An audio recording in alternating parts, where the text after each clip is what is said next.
ધોરણ 10 આંકડાશાસ્ત્ર પ્રકરણ 13 માં આપણે આજે 13.1 સ્વાધ્યાયનો બીજો દાખલો જોવા જઈ રહ્યા છીએ. રકમ અહીંયા ઓલરેડી આપી છે.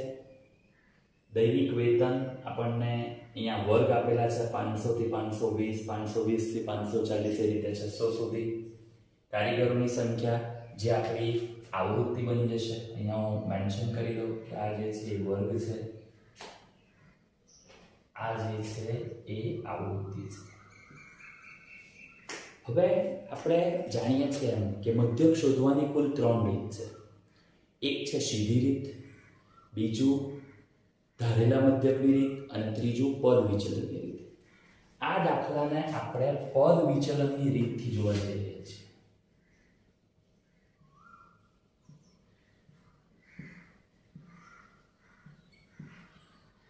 ત્રણ જે રીત આપી છે એમાં મારા મત મુજબ જો વર્ગ લંબાઈ સરખી આપેલી હોય તો પદ વિચલનની રીત એ સૌથી સરળ રીત રહેશે.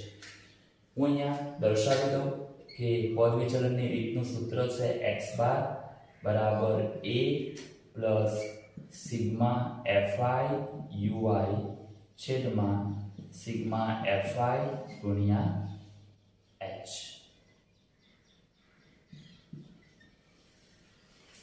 બરાબર છે. હવે આપણે સૌથી પહેલા વર્ગ અને આવૃત્તિ આપેલું છે, તેમ છતાં આપણે અહીંયા એક તો ધારેલો મધ્યક શોધવો પડશે અને બીજું આપણે શોધવું પડશે ui. તો ui શોધવા માટે આપણે સૌથી પહેલા xi શોધવું પડશે.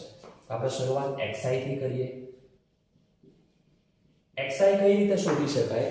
તો કોઈ પણ વર્ગ માટે અધર સીમા વત્તા ઉર્ધ્વ સીમા ભાગ્યા 2.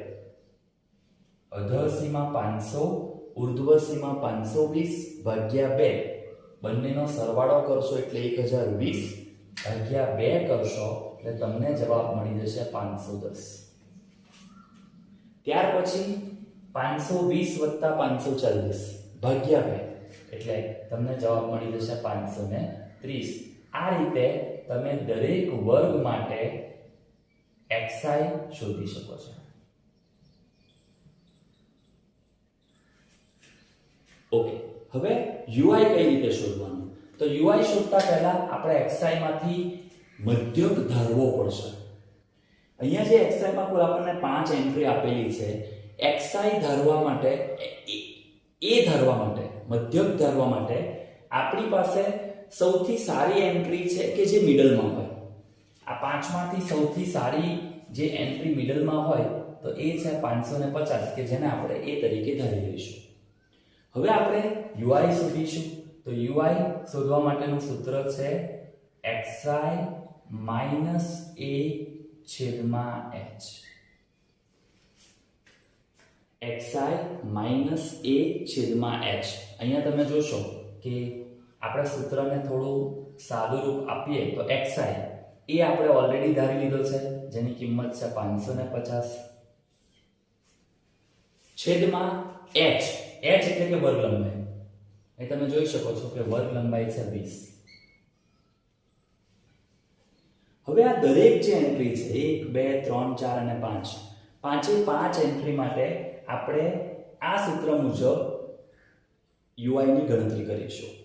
સૌથી પહેલા માટે તો અહીંયા સાઈડ પર દર્શાવી દઉં કે 510 xi ની જગ્યાએ આવી જશે 510 માઈનસ 550 છેદમાં 20. બાદબાકી કરશો તો -40 ભાગ્યા 20 એટલે જવાબ આવી જશે -2. બરાબર છે. એટલે અહીંયા આપણે લખી દઈશું ui ની જગ્યાએ -2. થોડું આને અલગ કરવા માટે આને આ રીતે બોક્સ દર્શાવી દો. ત્યાર પછી આ એન્ટ્રી માટે આપણે ui ની ગણતરી કરીશું. તો xi ની જગ્યાએ આવી જશે 530 -550 ભાગ્યા 20. બાદબાકી કરશો તો -20 ભાગ્યા 20 એટલે જવાબ આવશે -1. બરાબર. આ રીતે તમે xi ની દરેક એન્ટ્રી માટે આપણે ui ની ગણતરી કરી શકીએ. હવે હું ગણતરી નહીં કરું, હું ડાયરેક્ટ લખી નાખીશ. બરાબર. UI શોધવા માટે હું તમને એક સાદી રીત પણ દર્શાવી શકું કે જો વર્ગ લંબાઈ સરખી હોય, આ એક શોર્ટ રીત છે. વર્ગ લંબાઈ સરખી હોય, વર્ગ લંબાઈ તમે જોઈ શકો છો કે અહીંયા વર્ગ લંબાઈ 600 - 580 20 છે, અહીંયા પણ 20, અહીંયા પણ 20. તો વર્ગ લંબાઈ સરખી હોય તો જે મધ્યક ધારેલો છે એના સામે UI 0 લખી નાખવું, નીચે 1 2 3 જેટલા વર્ગ હોય ત્યાં સુધી, ઉપર -1 -2 -3, એ રીતે આગળ વધવાનું છે. હવે નેક્સ્ટ ટર્મ આવે છે FI/UI. અહીંયા તમે જોઈ શકો છો કે FI/UI છે. તો FI/UI શોધવા માટે આપણે FI એટલે કે આવૃત્તિ અને UI જે આપણે શોધ્યું છે બંનેનો ગુણાકાર કરવાનો છે. આવૃત્તિ અહીંયા છે, આવૃત્તિને આપણે જાણીએ છીએ અંગ્રેજીમાં ફ્રીક્વન્સી કહેવાય, એટલે એને FI વડે દર્શાવીશું. UI ઓલરેડી આપણે શોધેલું છે. હવે આપણે ગુણાકાર કરીશું તો 12 ગુણ્યા -2 એટલે તમને જવાબ મળશે -24. 12 2 24, આ પ્લસ આ માઇનસ તો માઇનસ. એ જ રીતે 14 ગુણ્યા -1 -14, 8 ગુણ્યા 0 0, 6 ગુણ્યા 1 6, 10 ગુણ્યા 2 20. બરાબર. આપણે જે દાખલામાં જરૂરી ટર્મ્સ છે એક A, એક FI/UI, H, આ બધું ઓલરેડી શોધી નાખ્યું છે. હવે એક વસ્તુ આવે છે સિગ્મા FI/UI. આપણે દાખલા 1 માં વાત થઈ ચૂકી છે, આગળના વિડીયોમાં તમે જોઈ શકો છો કે સિગ્મા FI/UI, સિગ્માનો અર્થ થાય છે સરવાળો. હવે અહીંયા આપણે સરવાળો કરવાનો છે FI/UI નો. સિગ્મા FI/UI એનો અર્થ એ થશે FI/UI એનો દરેક એન્ટ્રીનો સરવાળો. ઓકે, સરવાળો કરવા માટે અહીંયા આપણા માટે સરવાળો સરળ નથી, કેમ કે બે પદ ધન છે અને બે પદ ઋણ છે. તો એની એક સામાન્ય મેથડ કે સૌથી પહેલા જે પદ ધન છે એનો સરવાળો કરી નાખીએ તો 20 + 6 આપણને મળી જશે 26. વચ્ચે આપણે ઋણ સંજ્ઞા લખીશું અને પછી જે ઋણ સંજ્ઞાવાળા પદ છે એનો પણ સરવાળો કરી નાખીશું. 24 + 14 જવાબ તમને મળી જશે 38. આનું પરિણામ આપણને મળશે 26 - 38 એટલે જવાબ મળશે -12. 38 - 26 એટલે કે 12. મોટી સંખ્યા ઋણ છે એટલે જવાબ આપણને મળી જશે ઋણ. ઓકે, એટલે અહીંયાથી આપણને A ઓલરેડી મળી ચૂક્યું છે. હું હવે અહીંયા કિંમત મૂકતો જાઉં આપણા સૂત્રમાં. પદ વિચલનની રીતનું આ સૂત્ર ખાસ ધ્યાન રાખવાનું છે. મધ્યક શોધવા માટેના 3 સૂત્રો છે. એકમાં FI/XI આવશે, જે ધારેલા મધ્યકવાળી રીત છે એમાં FI/DI આવશે, અને પદ વિચલનની રીતમાં FI/UI આવશે.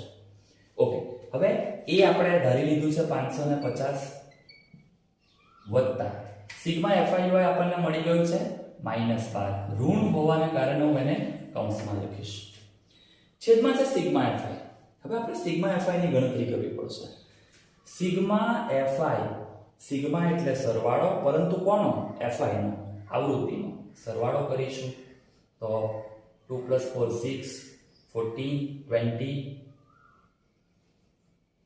3 4 અને 5 એટલે આપણને કિંમત મળી ગઈ સિગ્મા FI બરાબર 50.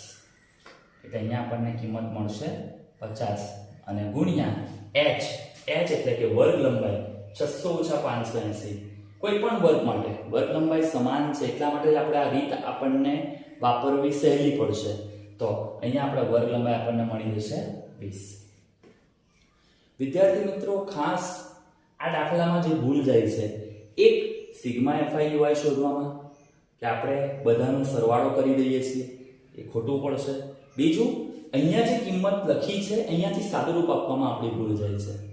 તો સૌથી પહેલા આપણે શું કરીશું કે આ જે A લખ્યો છે એને આપણે એમાં કોઈ ચેન્જ નહીં કરીએ, એને લખી દઉં.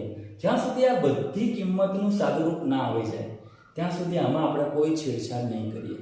ઓકે, સાદુરૂપ આપીશું, આ પ્લસ માઇનસ માઇનસ થઈ જશે.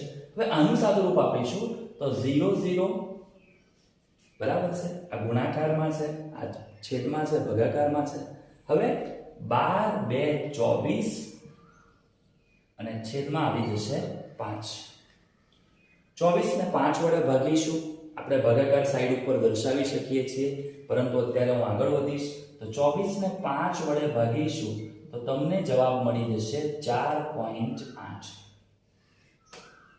બરાબર છે? 4.8 550 માંથી 4.8 આપણે બાદ કરીને બતાવીએ તો આ રીતનું કંઈક એનો બાદબાકી આવશે 550.0 માઇનસ 4.8. બાદબાકી દર્શાવીએ તો આપણે અહીંયા આ રીતે આગળ વધીશું, દશક લઈશું, 10 માંથી 8 જશે તો 2 5 4 5. એટલે આપણો અંતિમ જવાબ આવે છે કે x બાર બરાબર 545.2. બરાબર? આ આપણી પદ વિચલનની રીત થી આપણે આ દાખલો સોલ્વ કર્યો. અને ખાસ કરીને જે ખૂટતી આવૃત્તિવાળા દાખલા છે તો એ દાખલા આપણે પદ વિચલનની રીતથી જ સોલ્વ કરીશું. એ રીતથી જ આપણને સહેલા પડશે. જો આપણે ધારેલા મધ્યકની રીત કે સાદી રીતથી જઈશું તો એ દાખલા આપણા માટે થોડા મુશ્કેલ બની જશે. અને પદ વિચલનની રીત એ ખૂબ જ સરળ રીત છે. બરાબર? આપણે આવા જ આગળના દાખલાઓ પણ આ વિડીયોમાં મૂકીશું. Thank you.